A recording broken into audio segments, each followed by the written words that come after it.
Marina, আমাকে এক glass জল এনে দে তো, খুব জোরে জল পিপাসা পেয়েছে। ওই বাইরে এত চড়া রোদ্দুর, আর তার মধ্যে চাষের জমিতে কাজ করা অসম্ভব হয়ে পড়েছে রে। এই নাও বাবা জল। আচ্ছা বাবা, তোমার যদি এত কষ্ট হয় তাহলে তুমি জমিতে যাও কেন? তুমি তো দেখতে পাচ্ছ বাইরে কত রোদ্দুর, আর এত রোদ্দুরে গেলে তোমার তো মাথা ঘুরে যাবে। কি করব বল, আমাকে তো যেতেই হবে। আমি যদি চাষ করতে না যাই তাহলে কি আর আমাদের পেট চলবে? চাষবাসেই তো আমাদের জীবন। এই বলে মহেশ বাবু এক গ্লাস জল খেয়ে নেয়। ও বাবা, আচ্ছা রিনামা, এই জলটা কোথা থেকে তুই নিয়ে এসে দিলি? জলটা এত গরম কেন? বাবা, আমার মনে হচ্ছে কলসিটা অনেক পুরানো হয়ে গেছে বলে জল ঠান্ডা হচ্ছে না। কলসিটা তো অনেকদিন আগের কেনা, তাই আমি বলছিলাম তুমি এবার বাড়িতে একটা নতুন কলসি কিনে নিয়ে এসো, যাতে আমরা একটু শান্তি করে ঠান্ডা জল খেতে পারি। হ্যাঁ গো, তোমার মেয়ে ঠিকই বলেছে। জানো তো, এই গরমে বাড়িতে থাকতে প্রচন্ড কষ্ট হয়। আমাদের বাড়িতে তো একটা পাখাও নেই। এই গরমের হাত থেকে বাঁচার জন্য একটু তো ঠান্ডা জলের প্রয়োজন হয়। আর এখন এই কলসির জল খেতে গেলেও মনে হয় যেন মুখটা একেবারে পুড়ে যাচ্ছে। আসলে তাদের বাড়িতে এই গরমের হাত থেকে রেহাই পাওয়ার মতো কোনো সুযোগ সুবিধা ছিল না, আর নাইবা তাদের কোনো পাখা, এসি কিংবা কুলার ছিল। রিনা সবসময় হাত পাকে নিয়ে ঘোরাফেরা করত, আর তার বাবা যখনই চাষবাস করে মাঠ থেকে ফিরে আসতো তখনই রিনা তার বাবাকে হাত পাখা দিয়ে হাওয়া করত এবং নিজেও সেই হাত পাকার হাওয়া খেত। রিনার বয়স ছিল এখন 16 বছর। রিনা তার মা রোহিণী দেবী এবং বাবা মহেশ বাবুর সঙ্গে আলমপুর গ্রামে বাস করে। একদিন রিনা যখন তার বাবা মায়ের সঙ্গে বসে কথা বলছিল তখনই তাদের বাড়ির সামনে একটা বড় গাড়ি এসে দাঁড়ায়, আর গাড়ির শব্দ শুনে রিনার বাবা মা বাইরে বেরিয়ে পড়ে। কি ব্যাপার, আমাদের বাড়ির সামনে এত বড় গাড়ি কাদের? ও আচ্ছা আচ্ছা, আমার মনে হচ্ছে এটা তো রিনার কাকুর গাড়ি। হ্যাঁ রে রিনা, তোর ছোট কাকু না? কিন্তু মা, কাকুরা তো শহরে থাকে, আর শহর থেকে হঠাৎ করে এত গরমে এখানে কেন আসতে যাবে? মনে হয় গরমে ছুটি পেয়েছে, তাই গ্রামে ঘুরতে এসেছে। এই যে হঠাৎ করেই তোমরা চলে এলে, কেমন আছো তোমরা? হ্যাঁ, আমরা তো খুব ভালো আছি, কিন্তু এই গ্রামে এসে আমরা অনেক বড় বিপদে পড়েছি। এখানে কত গরম, আমি তো একদমই দাঁড়িয়ে থাকতে পারছি না। রিম্পা, তুমি তো এইমাত্র গাড়ি থেকে নামলে আর এখনই বলছো গরম লাগছে? দেখো, এখানে গরম হলেও বাড়িতে তো এসি আছে। কিন্তু তুমি আগে বড় বৌদি আর বড়দার সঙ্গে কথা বলে নাও, তারপর না হয় বাড়িতে যাবে। তুমি দেখতে পাচ্ছ না আমাদের কত গরম লাগছে? তোমার বড়দার বৌদির সঙ্গে যে দেখা করতে যাব, এই তো এনারা তো বাইরেই দাঁড়িয়ে আছে। তাহলে আবার দেখা করতে কি যাব? আর বাড়িতে ঢোকা মাত্রই তো গরম লাগবে, কারণ এদের বাড়িতে তো পাখাও নেই। হাত পাখার হাওয়া আমি খেতে পারবো না। মা, আমার এখানে খুব গরম লাগছে, তুমি আমাদের বাড়িতে চলো। আমরা এখানে এক মুহূর্ত আর দাঁড়াবো না। আমাদের বাড়িতে তো এসি আছে, আমি ওখানে গিয়ে বসবো। এখানে আমি মোটেও দাঁড়াবো না। দেখেছো আমার ছোট্ট বিট্টুটা কতটা রেগে যাচ্ছে? ওর কত গরম লাগছে বলো তো? তুমি শুধু শুধু আমাদেরকে এখানে দাঁড় করিয়ে রেখেছো। রিম্পার কথা শুনে তার বড় যা রোহিণী দেবী বলে, রাকেশ, তুমি বরং রিম্পার বিট্টুকে নিয়ে তোমাদের বাড়িতে যাও। এদের তো এখানে খুব গরম লাগছে, আমার মনে হচ্ছে এরা এখানে থাকতে পারবে না। যাও, তুমি আগে বাড়িতে গিয়ে ফ্রেশ হয়ে নাও, তারপর না হয় আমাদের সঙ্গে কথা বলবে। আর আমরা তো সবসময় এখানেই আছি। রোহিণীর কথা শুনে রাকেশ, তার বউ রিম্পা এবং ছেলে বিট্টুকে নিয়ে তাদের নিজেদের বাড়িতে চলে যায়। রাকেশ এখন শহরে বড় অফিসে চাকরি করে। সে ভালো পড়াশোনা করে শহরে চাকরি পাওয়ার পর শহরের মেয়েকেই বিয়ে করে। আর রাকেশ শহর থেকে মাঝে মধ্যে গ্রামে আসে তার দাদা এবং বৌদির সঙ্গে দেখা করতে। রাকেশের গ্রামের বাড়িতে সবকিছুরই সুযোগ সুবিধা আছে। মা, বলছি যে কাকিমণিরা তো এখানে প্রথমবার এসেছে, আমার মনে হচ্ছে ওনাদের কাছে খাওয়ার মতো কিছুই নেই। আমি বরং একটু জল দিয়ে আসি। আর ওনাদের বাড়িতে তো ফ্রিজ আছে, আমি 2-3টে বোতল জল ভর্তি করে ওনাদের ফ্রিজে রেখে আসি। হ্যাঁ মা, তুই খুব ভালো কথা বলেছিস। যা, তাড়াতাড়ি যা। আমার মনে হয় ওনাদের খুব জল তেষ্টা পেয়েছে, অনেক দূর থেকে এসেছে, আর আমরা তো জল খাবার খাওয়ার কথাও বললাম না। যা, তুই গিয়ে জলটা দিয়ে আয়। রিনা তার মায়ের কথা মতো তাড়াতাড়ি গিয়ে তার কাকিমণি এবং বিট্টুকে জল দেয়। তখন সেই জল খেয়ে বিট্টু বলে, এই জলটা এত গরম কেন? তুমি আমাদেরকে গরম জল দিচ্ছ? এত গরমে কেউ আবার গরম জল খায় নাকি? মা দেখো, এই মেয়েটা মনে হচ্ছে পাগল হয়ে গেছে, আমাদের জন্য গরম জল নিয়ে এসেছে। এই রিনা, তুই আমার ছেলেকে গরম জল কেন দিয়েছিস? তোদের বাড়িতে কি সামান্য একটা ফ্রিজও নেই? দে, বোতলগুলো আমাকে দে, আমি আমাদের ফ্রিজে রেখে দিচ্ছি। এই বিট্টু, তুই একটু অপেক্ষা কর। হ্যাঁ, আমি জলটা ঠান্ডা করে ফ্রিজ থেকে বের করে তোকে দিচ্ছি। এই বলে রিম্পা রিনাকে অনেক অপমান করে কথা শুনিয়ে বাড়ি থেকে বের করে দেয়। অন্যদিকে বিট্টু এসি ঘরে গিয়ে এসি চালিয়ে ঠান্ডা ঠান্ডা হাওয়া খেতে থাকে। কিছুক্ষণ পর রিম্পা ফ্রিজ থেকে ঠান্ডা জল নিয়ে এসে বিট্টুকে খেতে দেয়, আর বিট্টু সেই ঠান্ডা জল খেয়ে একটু শান্তি অনুভব করে। এরকম ভাবেই দেখতে দেখতে কয়েকদিন কাটে। সেই আলমপুর গ্রামে প্রচন্ড গরমের মধ্যে মাঝে মধ্যেই লোডশেডিং হয়ে যায়। এমনই একদিন রাত্রিবেলা গ্রামে কারেন্ট ছিল না। মা, আমার প্রচন্ড গরম হচ্ছে, বাড়ির ভেতরে তো থাকাই যাচ্ছে না, না চলছে এসি আর না চলছে পাখা, আর আমি হাত পাখা দিয়ে হাওয়া খেতেও পারবো না। আমার এসির হাওয়া খাওয়ার খুব ইচ্ছে করছে। মা এখন আমি ঘুমাবো কিভাবে? রাত্রেবেলা তো এদিক ওদিক কোথাও যেতে পারবো না। এখন আমরা তাহলে কি করব? কারেন্ট না আসা পর্যন্ত ততক্ষণ তো ঘুমিয়ে আসবে না আমাদের। কি বলি বলতো, এখন তো আমি এখানে কিছুই জানি না। আমিও তো এখানে প্রথমবার এসেছি, আর এই তোর বাবার পাল্লাই পড়ে আমাকে কত কিছু দেখতে হচ্ছে, কত কিছু সহ্য করতে হচ্ছে। না হলে আমি যদি শহরে থাকতাম তাহলে তোর বাবাকে আমি ঠিক বুঝিয়ে দিতাম এত গরম কি সহ্য করা যায়। আর গ্রামে তো এখন আরো বেশি গরম, তার উপরে এই গ্রামে সবসময় ইলেকট্রিসিটি চলে যাচ্ছে। দাঁড়া, তোর বাবাকে ডাকি, দেখি তোর বাবা কি করছে। অন্ধকারে গরমের মধ্যে তোর বাবা কি খোঁজাখুঁজি করছে বলতো। কি গো, তুমি আবার ওদিকে কি খোঁজাখুঁজি করছো? আরে দেখো না, আমি তো মাদুরার বালিশ খুঁজছি। এই গরমে রুমের ভেতরে তো ঘুম আসবে না, তাই আমি ভাবলাম বাইরে রিনাদের বাড়ির সামনে ওই বট গাছটা আছে না, ওই বট গাছের নিচে ঘুমিয়ে পড়বো। কি, আমরা সবাই বাইরে ঘুমাবো? না না, আমি কোনোভাবেই বাইরে ঘুমাতে পারবো না।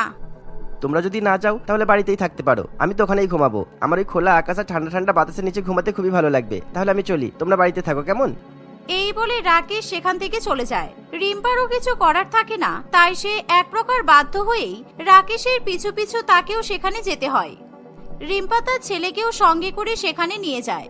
রিনা তখন সকলের জন্য মাটিতে মাদুর এবং বালিশ পেতে দেয়, আর সকলেই খুব ভালো করে সেখানে শুয়ে পড়ে। আর প্রাকৃতিক ঠান্ডা ঠান্ডা হাওয়াতে তাদের সকলের চোখ ঘুমে একেবারে আচ্ছন্ন হয়ে আসে। এক মুহূর্তের মধ্যেই তারা সবাই ঘুমিয়ে পড়ে, কিন্তু বিট্টুর কিছুতেই ঘুম আসে না।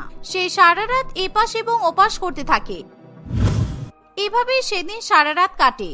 বিট্টু সারা রাত ঘুমাতে না পারার জন্য তার শরীর প্রচন্ড পরিমাণে গরম হয়ে থাকে, আর সকাল থেকেই সে বিছানা ছেড়ে কিছুতেই উঠতে পারে না। কিন্তু সকালবেলাতেও ইলেকট্রিসিটি না আসায় বিট্টুর খুবই গরম লাগে। মা, এখনো পর্যন্ত তো ইলেকট্রিসিটি এলো না, আর বিট্টু কালকে সারা রাত ঘুমায়নি, আমি দেখেছি। সেই জন্য আমি ওকে সারা রাত ধরে হাওয়া করছিলাম, কিন্তু তা সত্ত্বেও বিট্টু একটুও ঘুমায়নি। আর এখনো তো ইলেকট্রিসিটি আসছে না। আমি বরং যাই, বিট্টুকে একটু হাওয়া করে আসি, তাহলে ও একটু ভালোভাবে ঘুমাতে পারবে। হ্যাঁ, ঠিক বলেছিস, যা তুই বরং বিট্টুকে গিয়ে একটু হাওয়া দিয়ে ঘুম পাড়িয়ে আয়। রোহিণী দেবীর কথা মতো রিনা বিট্টুর কাছে যায়, আর রিনা বিট্টুকে হাওয়া করতে থাকে। তখন বিট্টু একটু নিজের বিছানায় শান্তি করে ঘুমিয়ে পড়ে।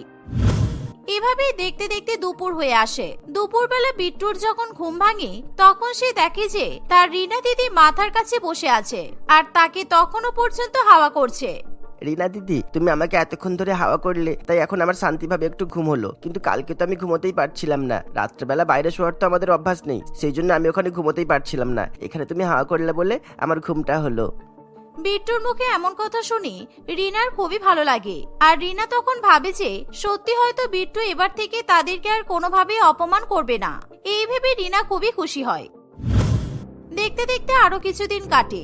একদিন মহেশ বাবু চাষের ক্ষেত থেকে ফিরে এসে বলে, রিনা মা, রিনা একটু জল দে তো, আমার খুব জল তেষ্টা পেয়েছে। বাবা, কলসির জল তো গরম। আসলে আমাদের কলসিতে এখন জল কিছুতেই ঠান্ডা হচ্ছে না। তোমাকে তো কবে বললাম একটা নতুন কলসি কিনে নিয়ে আসতে, কিন্তু তুমি তো কিনেই নিয়ে আসো না। তাহলে এবার ঠান্ডা জল পাবো কোথায় বলো? এখন তোমাকে গরম জলই খেতে হবে। হ্যাঁ, আমার তো মনেই থাকে না, ঠিকই বলেছিস। আসলে কি বলতো, হাতে টাকা পয়সা না থাকলে যা হয় আর। আচ্ছা ঠিক আছে, আমার কাছে যখন টাকা আসবে তখন আমি তোর জন্য নতুন মটকা নিয়ে আসবো, কেমন? বাবা, তুমি একটু অপেক্ষা করো, আমি বরং তোমার জন্য ঠান্ডা ঠান্ডা জল নিয়ে আসছি। আমি কাকিমার বাড়িতে যাচ্ছি, দাঁড়াও। এই বলে রিনা তার কাকিমার কাছ থেকে ঠান্ডা জলের বোতল চাইতে চলে যায়।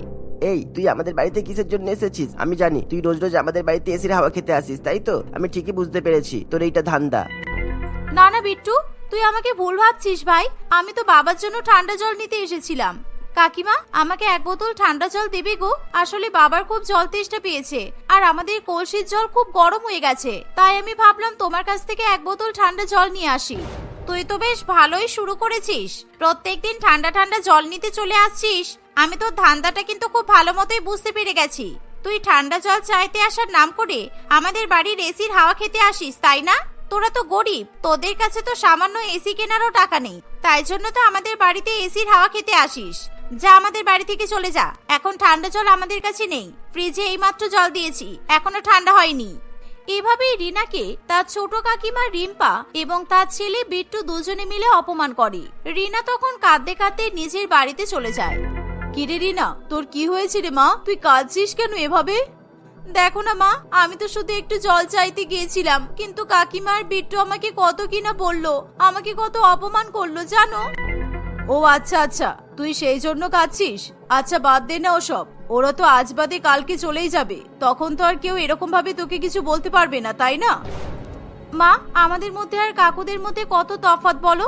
বাবা গ্রামে থাকে, বাবার কাছে কিছুই নেই, আমাদের বাড়িতে পাখা, এসি, ফ্রিজ, টিভি কিছুই নেই। আর কাকু শহরে থাকে বলে কাকু শহরের বাড়িতেও নতুন নতুন জিনিস আছে, আবার গ্রামের বাড়িতেও সবকিছু আছে। এই গরমের হাত থেকে বাঁচার জন্য কাকুদের বাড়িতে এসি, ফ্রিজ, কুলার সব আছে, কিন্তু আমাদের বাড়িতে কেন কিছু নেই মা? শোন রিনা, আসলে তোর কাকু ভালো পড়াশোনা করত, সেই জন্য শহরে চাকরি পেয়েছে, তাই তোর কাকু এখন টাকা রোজগার করে বাড়ি গাড়ি সমস্ত কিছুই কিনেছে, সেই সাথে গ্রামের বাড়িটাও ঠিকঠাক করে নিয়েছে। কিন্তু তোর বাবা তো অত পড়াশোনা করেনি, তাই তোর বাবার কাছে কিছু নেই। মায়ের কথা শুনে রিনাও ঠিক করে সে এবার খুব ভালো মতো পড়াশোনা করবে আর শহরে একটা ভালো চাকরি করবে। এভাবেই দেখতে দেখতে আরো কিছুদিন কাটে। একদিন আবার বিট্টুর প্রচন্ড পরিমাণে জ্বর আসে, আর অন্যদিকে তার মা রিম্পা বাড়ির কাজকর্মেই ব্যস্ত থাকে। সে বিট্টুর প্রতি কোনোভাবেই খেয়াল রাখতে পারে না। ঠিক তখনই রিনা তাদের বাড়িতে আসে, আর বিট্টুর গায়ে জ্বর দেখেই বিট্টুর কপালে সে জলপট্টি দিতে শুরু করে। বেশ কিছুক্ষণ পর বিট্টু কিছুটা সুস্থতা অনুভব করে। মা, আমার শরীর এত অসুস্থ আর তুমি আমার দেখাশোনা না করে বাড়ির কাজ কাম করছো। আর দেখো না, আমরা যেই রিনা দিদিকে এত অপমান করতাম, সেই রিনা দিদি আমাকে এত সাহায্য করছে। আমার জ্বর হয়েছে দেখে আমার কপালে জলপট্টি দিল, তাই এখন আমি একটু সুস্থ হয়েছি। বিট্টু তার মাকে এভাবেই বোঝাতে থাকে যে তার রিনা দিদি কতটা ভালো মনের মানুষ। তখন বিট্টুর মা রিম্পাও রিনার কাছে ক্ষমা চায়। আর কিছুদিন পর রাকেশ, রিম্পা এবং তাদের ছেলে বিট্টু শহরে চলে যাওয়ার সময় তাদের বাড়ির চাবিটা রিনার হাতে দিয়ে বলে, আমাদের বাড়িতে তোমরাই ওঠা বসা করবে, আমরা যতদিন পর্যন্ত না আসবো ততদিন পর্যন্ত আমাদের বাড়ির চাবি তোমাদের কাছেই রাখবে, আর কিছু দরকার পড়লে তোমরা ব্যবহার করতে পারো, পারলে আমাদেরকে ক্ষমা করে দিও, কেমন? এই বলে রিম্পা তার পরিবারকে নিয়ে শহরে চলে যায়। অন্যদিকে রিনা তার বাবা মায়ের সঙ্গে কাকুদের বাড়িতে গরমের মধ্যে খুবই আরামে দিন কাটাতে থাকে।